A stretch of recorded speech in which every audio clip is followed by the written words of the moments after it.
magnifique, à une occasion exceptionnelle. Nous disons Alhamdulillah. Alhamdulillah qui nous a permis d'être ici dans la paix. Ne saluons pas à sa juste valeur. Être dans la paix est une grâce immense. Il faut vous mesurer à ceux qui n'ont pas cette grâce-là sur sa noble famille, ses vaillants compagnons et tous ceux qui suivront leurs traces jusqu'au jour du jugement dernier, qu'Allah nous donne la grâce d'être parmi eux. Alhamdulillah, après avoir demandé la permission à notre grand imam et à tous les imams qui sont ici présents, j'aimerais dire que c'est vraiment un grand plaisir pour moi d'être avec vous ce matin. Nous avons tout le monde entier. Et comme la reconnaissance est une grâce elle-même, et elle ouvre la porte de toutes les autres grâces. La in shakartum, la azidannakum. Si vous êtes reconnaissant envers Allah pour la grâce qu'il vous accorde, il vous accordera une grâce meilleure à celle pour laquelle vous lui dites alors Alhamdulillah. Qu'Allah accroisse notre grâce. Qu'Allah fasse en sorte que la Côte d'Ivoire demeure dans cette paix. Qu'Allah nous donne notre subsistance dans le halal. Vraiment, compte tenu du temps, je vais vraiment éviter de faire une conférence académique pour que mon intervention soit à la portée de toute l'assistance. Surtout nos jeunes frères qui sont en fait notre cible principale. Alhamdulillah, le thème, comme l'a dit le représentant du ministre, est révélateur. Un thème qui est lui-même ambitieux.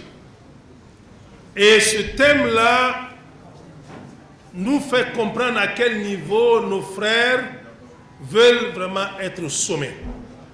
Oui, les dimensions socioculturelles et sportives de l'islam.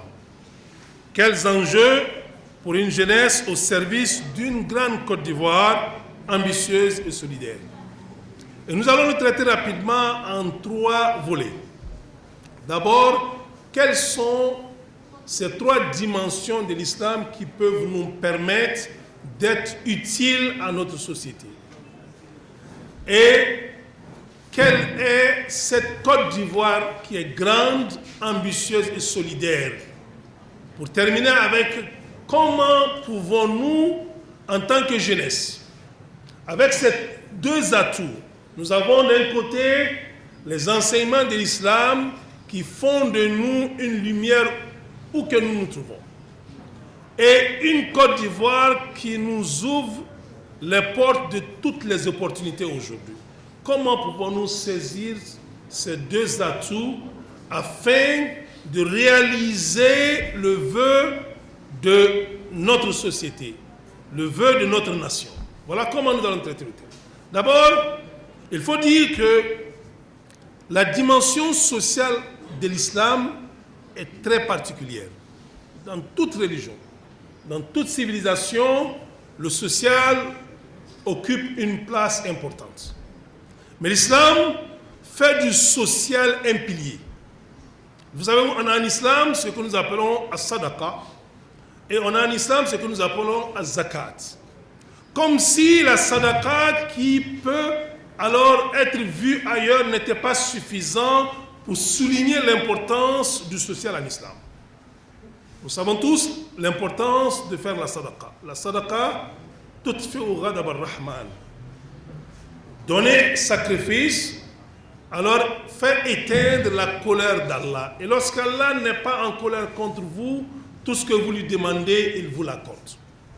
Donc celui qui a l'habitude de soutenir ses semblables par une forme de générosité qu'on appelle en islam sadaqa, qui n'a pas d'exigence, ce n'est pas obligatoire, ça n'a pas de conditions.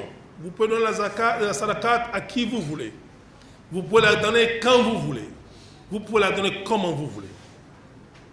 Mais comme tout ce qui est laissé à la portée de l'homme par choix est souvent difficile, surtout lorsqu'il s'agit du matériel, est difficile d'être suivi strictement.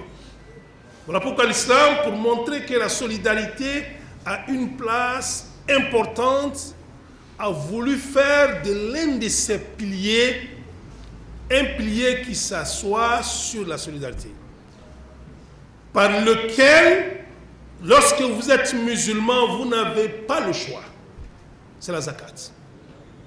Et cette zakat, vous ne la trouverez nulle part. Elle ouvre la porte d'une coexistence harmonieuse entre les deux couches de la société la plus importante, à savoir les pauvres et les riches. Il n'y a pas de société sans riches, sans pauvres. Et pour qu'il y ait une harmonie entre les deux sociétés, et tout dépend de cette harmonie. À l'absence de cette harmonie, le pauvre n'a aucune garantie, n'a aucune sécurité. Le riche n'a aucune paix intérieure. Il est dans la peur, il est dans l'angoisse, malgré la richesse qu'Allah lui accorde. Et pour qu'il y ait une complémentarité entre ces deux couches de la société, l'islam a obligé la zakat. Par la zakat, imaginez-vous que mon voisin soit riche et que je sois pauvre. Au lieu que nous devenons des ennemis, l'islam, à travers la zakat, fait de nous des partenaires. Parce que si mon voisin qui est riche doit donner chaque année 2,5% de son économie, s'il me donne cette année 1 million comme sa zakat, je prie Allah pour lui afin que sa richesse s'accroisse. Parce que plus il a, plus moi, mes 2,5% s'élèvent. Au lieu de devenir des ennemis, nous devenons des partenaires. Et la solidarité a été soulignée par l'islam depuis l'aube de l'islam. Lorsque le prophète Mohammed sallallahu alayhi wa sallam a immigré de la Mecque à Médine, lorsqu'il est arrivé à Médine, le premier acte qu'il a posé, c'est ce que nous appelons al-mu'akhat. Il a mis une solidarité entre les immigrés al-muhajiroun qui ont tout laissé derrière eux à cause de la ilaha illallah, et les ansar, ceux qui les ont accueillis à bras ouverts au moment qu'ils étaient pourchassés par d'autres à la Mecque.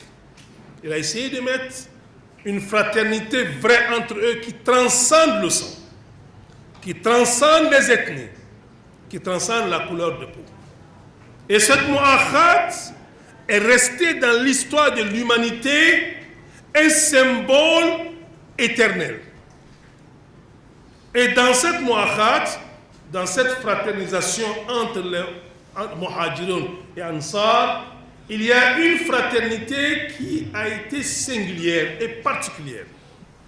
C'est lorsque le prophète sallallahu alayhi wa sallam a demandé à Saad d'être le frère d'Abdurrahman ibn Auf. Abdurrahman ibn Auf avait tout laissé derrière lui.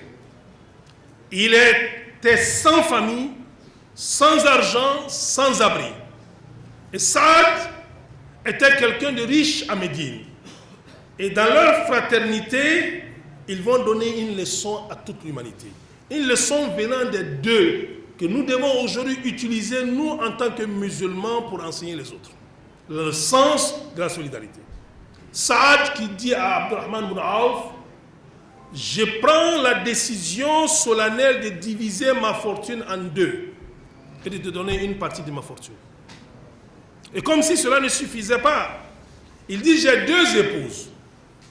Je divorce une, mais là, je ne la divorce pas par mon choix, mais je te laisse d'abord choisir entre les 2 celles que tu veux. Dites-moi, dans toute l'histoire de l'humanité, quelle solidarité peut égaler cette solidarité? Mais il y a plus grand, ce que Saad a fait était étonnant, et on le constate dans nos réactions. Mais ce que Abdurrahman ibn Auf fera est plus étonnant que ce que Saad a fait. Voilà un cadeau sur un plateau d'or pour quelqu'un qui est venu sans aucun soutien. Il n'a pas de famille, il n'a pas de fortune, il n'a pas de commerce, il n'a rien. Et voilà qu'on lui offre ce que Saad lui offre sur un plateau d'or. Mais la préservation de la dignité a été en islam quelque chose de très important. Malheureusement, quelque chose que nous oublions aujourd'hui. Parce que c'est paradoxal de voir ce genre d'enseignement en islam et de voir que c'est en islam aujourd'hui qu'on voit la promotion de la mendicité. La promotion de la prise en charge. La promotion de refuser de faire quoi que ce soit parce qu'on a trouvé un généreux qui s'occupe de nous. Abdurrahman ibn Auf nous enseigne ici que la dignité est supérieure à tout. Qu'est-ce qu'Abdurrahman ibn Auf lui dit? Barakallahu fi malik wa fi ahlik. Dullani ala souq. Il dit qu'Allah mette sa baraka dans ta fortune et dans ta famille. Garde ce qu'Allah t'a accordé, montre-moi seulement le chemin du marché. Je veux me prendre en charge. Dites-moi aujourd'hui dans la communauté quelqu'un qui voit quelqu'un d'autre payer sa maison pour lui. Quelqu'un qui voit quelqu'un d'autre prendre ses enfants en charge, que devient ce dernier? Et c'est ce que l'islam ne nous enseigne pas. L'islam nous enseigne le contraire, ce que Abdurrahman ibn Auf vient de faire. Et regardez le résultat de vouloir se prendre en charge parce qu'on sait qu'Allah est celui qui est plein de grâce. S'il a fait pour Saad, il peut faire aussi pour moi. Voilà ce qui était la position mentale d'Abdurrahman ibn Auf. Et Abdurrahman ibn Auf, avant sa mort, devient l'homme le plus riche de Médine. D'un rescapé de la Mecque, sans abri, sans argent, sans aucun soutien, à la fin de la vie d'Abdurrahman ibn Auf, il n'y avait pas de riche à Médine qui pouvait l'égaler. Pour vous dire que lorsque vous décidez de vous prendre en charge, vous avez la bénédiction d'Allah. Et que n'acceptez pas de bafouer à tout moment votre dignité parce que l'islam, lorsque l'islam parle de la solidarité en islam est composée de deux choses. Elle est composée d'une générosité. Et c'est cette générosité-là que Saad ibn Rabi nous enseigne. Mais aussi est composée d'une préservation de la dignité. Le musulman considère sa dignité supérieure à la Kaaba. Même la Kaaba qu'on voit, la Kaaba elle est sacrée. Mais la dignité du musulman est plus sacrée que la Kaaba. Qu'Allah nous donne la bonne compréhension de l'islam. Donc voilà là brièvement présenter la dimension sociale en islam. En islam, les musulmans vivent en communauté, s'entraident et essayent de vivre une vie comme enseignée par le prophète et ses compagnons. Ils étaient ensemble dans une égalité qui était légendaire. Quand on rentrait à Médine et qu'on trouvait le prophète sallallahu alayhi wa sallam avec ses compagnons, on se posait la question, où est Mohammed? En fait, tu ne pouvais pas connaître le prophète par son habillement parce qu'il s'habillait comme ses compagnons. Tu ne pouvais pas le trouver par sa manière de parler parce qu'il parlait comme ses compagnons. Et c'est ça aussi le sens de la solidarité, se mettre au niveau de sa communauté. Voilà pourquoi il est important de saluer nos autorités pour leur modestie et le fait qu'ils montrent à tout moment qu'ils font partie de la communauté. Sinon, ils pouvaient tous se représenter par une enveloppe. Dire que bon, prenez cette enveloppe et je n'ai pas le temps. Mais se considérer comme une partie de la communauté est supérieur à ce qu'on donne comme enveloppe. Parce que c'est ce qui est la vraie solidarité. Qu'Allah nous donne la bonne compréhension. La deuxième dimension, c'est la dimension culturelle. Pour parler de la dimension culturelle de l'islam, il est important de préciser une nuance que l'on a l'habitude de faire.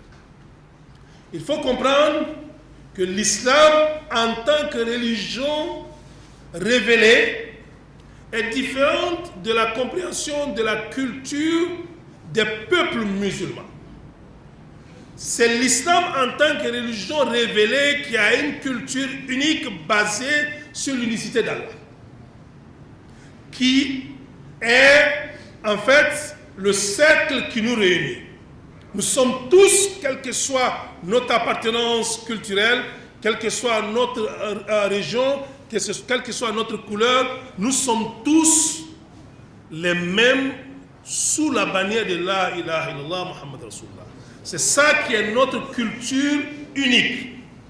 Et c'est à travers là nous avons la prière, qui n'est pas différente. La prière que vous faites en Côte d'Ivoire, c'est celle que vous faites en Chine. La prière que vous faites en Chine, c'est celle que vous faites à Kuala Lumpur. Et ça, c'est la beauté de l'islam. Mais il ne faut pas faire l'amalgame entre cela et la culture des peuples. Cette culture des peuples, elle est diverse.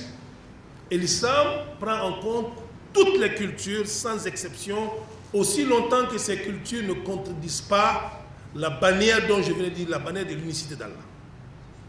Donc voilà pourquoi il faut éviter de croire que lorsqu'on est musulman, on est obligé d'être arabe. Lorsqu'on est musulman, on est obligé d'être maghrébin. C'est la nuance que certains d'entre nous font.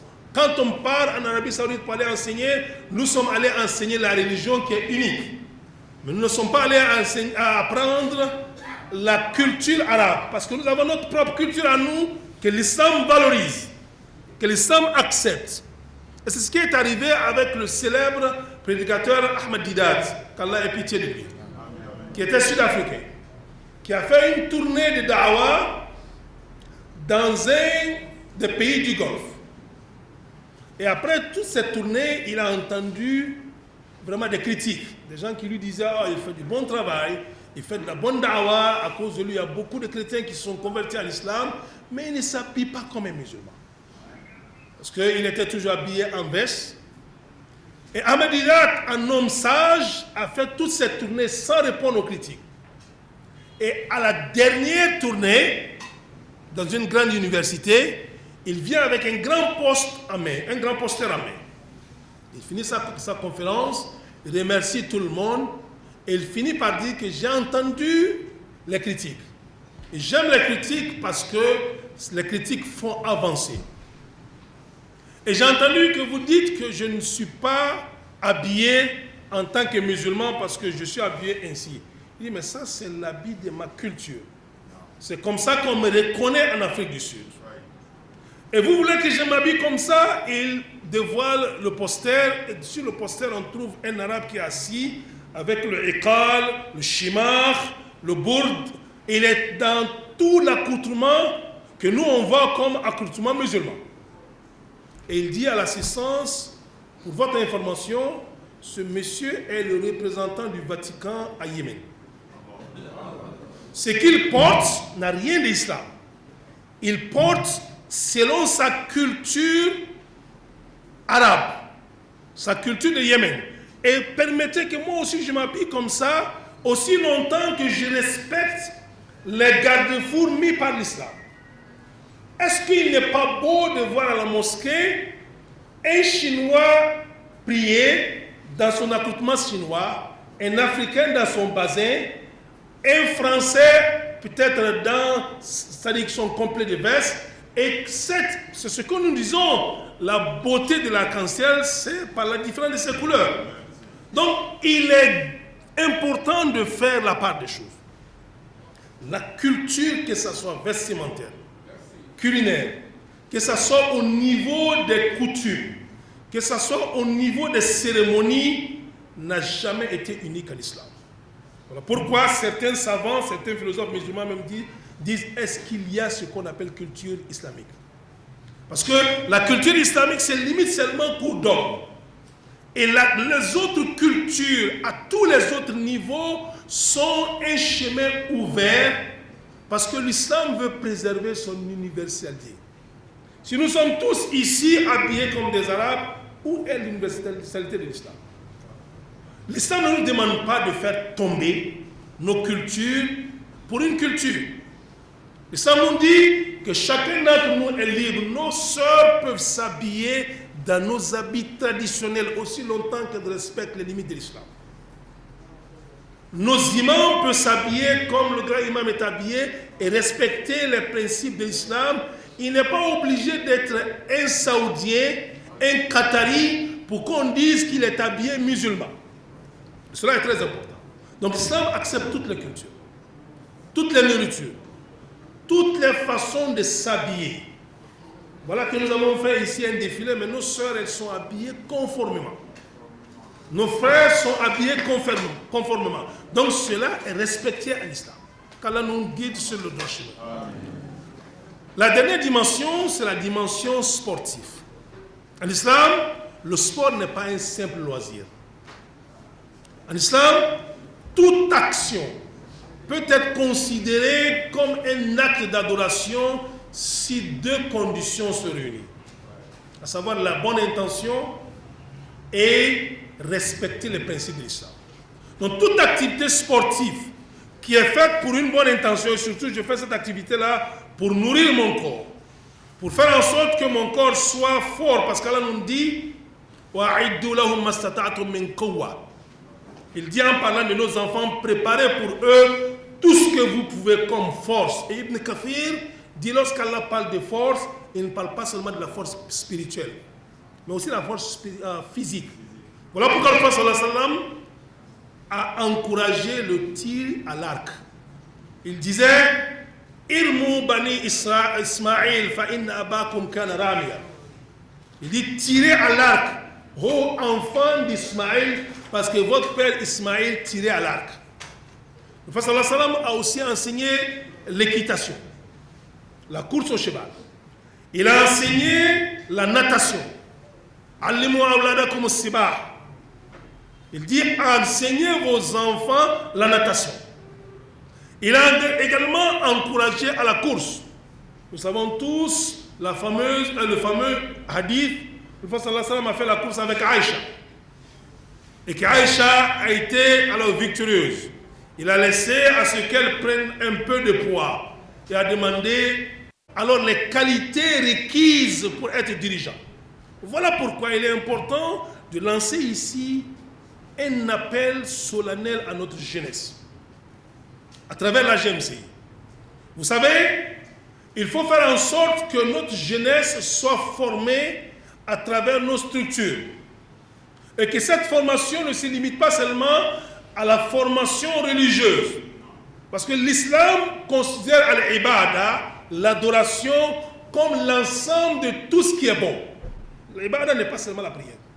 Pourquoi le Prophète sallallahu alayhi wa sallam dit dans un hadith wa imatatul adha ani tariq laka sadaqa wa fi bud'i ahadikum sadaqa.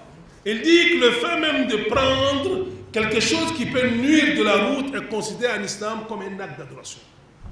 Et le fait de même avoir des rapports intimes avec son épouse ou son époux est considéré en islam comme un acte d'adoration. Ce qui a choqué les croyants.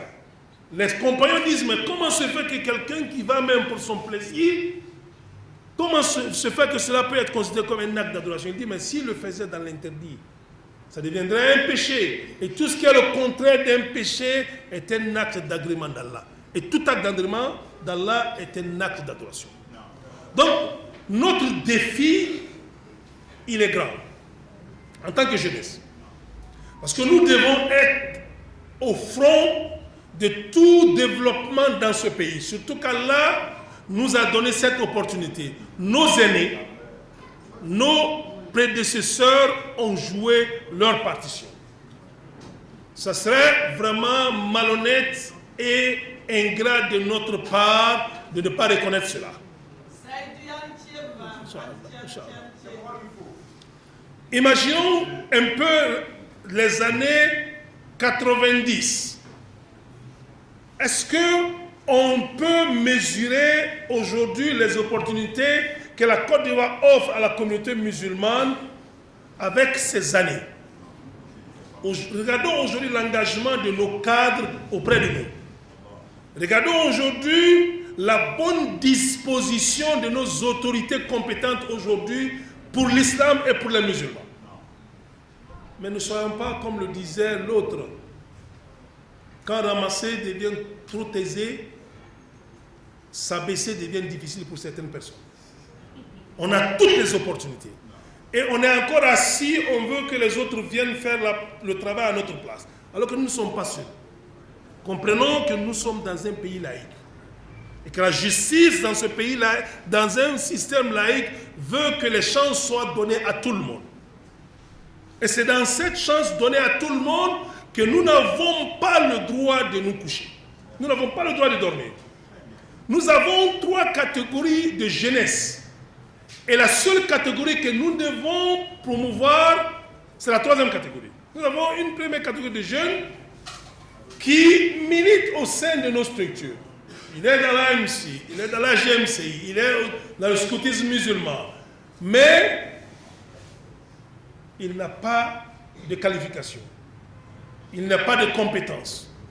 Sa compétence se limite seulement, il va aux réunions, il apprend la religion.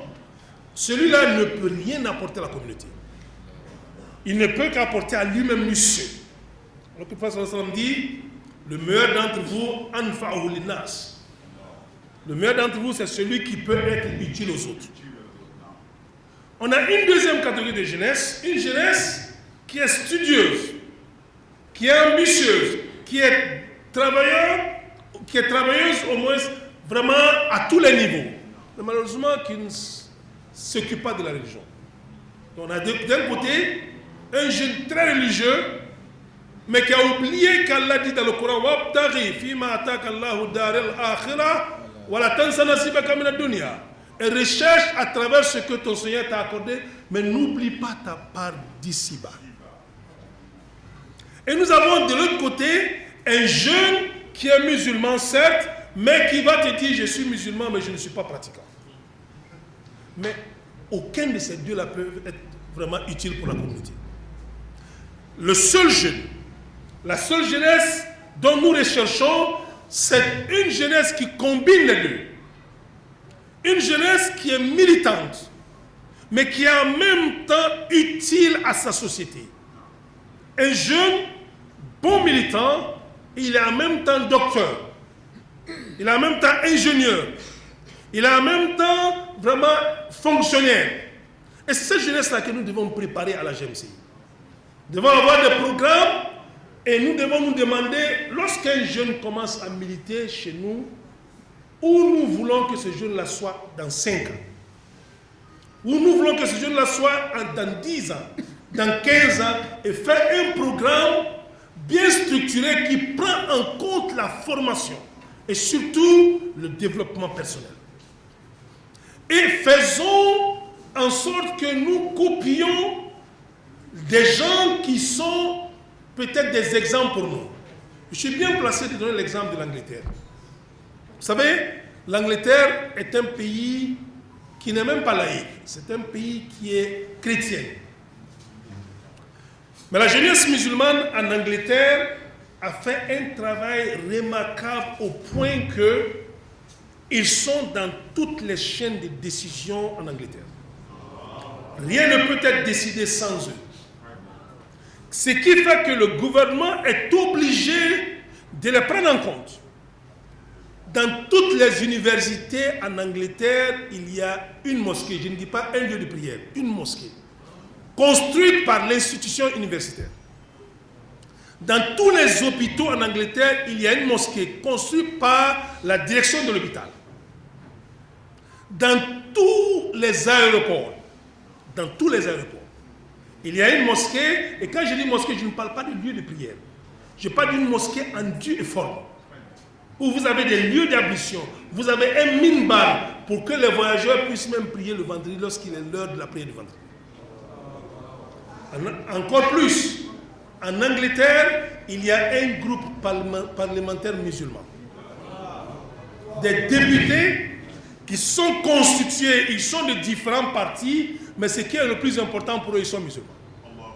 Ils sont constitués en groupe parlementaire et défendent toutes les causes de l'islam. En islam, en Angleterre, vous avez des corps, à tous les corps, vous avez un groupe de musulmans. Ce qui fait que partout où vous vous trouvez en Angleterre, quel que soit l'endroit, vous avez une application et l'application vous donne la mosquée la plus proche qui ne peut pas dépasser 500 mètres. Partout en Angleterre. Je viens de faire l'expérience tout récemment, je devais aller faire une conférence à Paris le 11 juillet dernier et je devais aller en voiture. Donc je devais prendre le bateau pour traverser la Manche. Et comme l'heure de la prière de vendredi ne pouvait pas me permettre de prier vendredi chez moi et d'avoir le bateau à l'heure. Donc j'arrive, au port, un port international, le port de Dover. Et je mets l'application me montre une somptueuse mosquée à 300 mètres du port international de Dover. Mais tout cela a été fait par qui? Pas par le gouvernement, mais par une jeunesse consciente. Par une jeunesse qui, depuis le premier jour, quand ils vont à la mosquée, sont aujourd'hui prêts à nous accompagner. Vous savez, aujourd'hui, c'est le COSIM qui nous soutient en tant qu'AGMCI. Mais en réalité, ça devait être le contraire. C'est l'AGMCI qui devait soutenir.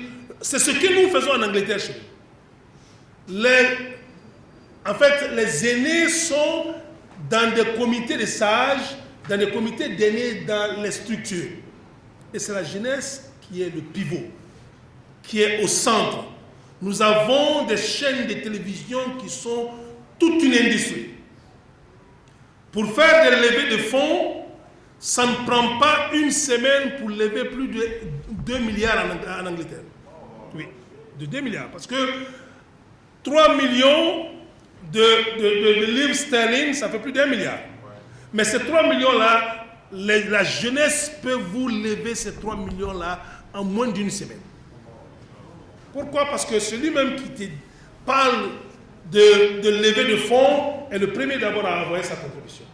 Parce que c'est un cadre, c'est un apporteur, il n'est pas demandeur. Mais quand on voit notre jeunesse aujourd'hui, tout ce que nous organisons, nous ne faisons que recevoir. Ça ferait plaisir un jour à nos cadres de voir que nous venons les trouver à... Nous avons un budget de 5 millions. Et nous voulons maintenant que vous contribuiez à la hauteur de ce que vous pouvez. Cela fait plaisir. Pas parce que ces cadres-là ne vont pas continuer à nous soutenir, mais ils savent que lorsqu'ils ne seront pas là, vous pouvez vous prendre en charge. Assalamu alaikum wa rahmatullahi wa barakatuh. Le sénateur Mohamed Sali